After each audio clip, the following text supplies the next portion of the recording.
રાજ્યમાં 17 સપ્ટેમ્બર સુધી traffic drive કરવામાં આવશે। જી હા, અમદાવાદ શહેરમાં 16 પીઆઈના માર્ગદર્શન હેઠળ ટ્રાફિક ડ્રાઈવ યોજાઈ છે, જેમાં વાહનોને રોકીને ચેકિંગ કરવામાં આવ્યું। નંબર વગરના વાહનો અને બ્લેક ફિલ્મવાળા વાહન ચાલકો તેમજ ટ્રાફિકના નિયમોનો ભંગ કરનારા વાહન ચાલકોને રોકીને દંડાત્મક કાર્યવાહી કરવામાં આવી। જે ગાડીમાં બ્લેક ફિલ્મ હોય તે સ્થળ પર રોકી દેવામાં આવી છે અને 17 સપ્ટેમ્બર સુધી આ ટ્રાફિક ડ્રાઈવ ચાલશે।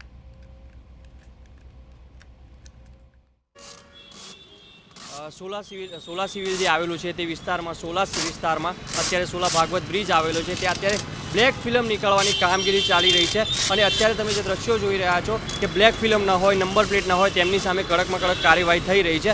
મેડમ સાથે વાત કરીશું। મેડમ, કઈ રીતની કામગીરી ચાલી રહી છે અહીંયા? વાહન ચેકિંગ દરમિયાન બ્લેક ફિલ્મની કામગીરી ચાલુ છે। નંબર પ્લેટ નથી હોતા, એ લોકોને પણ કરીએ છીએ કામગીરી ચાલુ છે। સુધીમાં કેટલા વ્હીકલ પકડ્યા છે? એ હવે જોઈને હમણાં કહું હશે। અમે હતા ત્યાં સુધી 3 થી 4 વ્હીકલોને ડિટેન કરવામાં આવે છે। તમે આવ્યા ત્યારબાદ કેટલા કરવામાં આવ્યા? 3 જેવા થઈ ગયા। ઓકે, અત્યાર સુધીમાં પોલીસ કાફલો પણ ઘટના સ્થળે જ છે।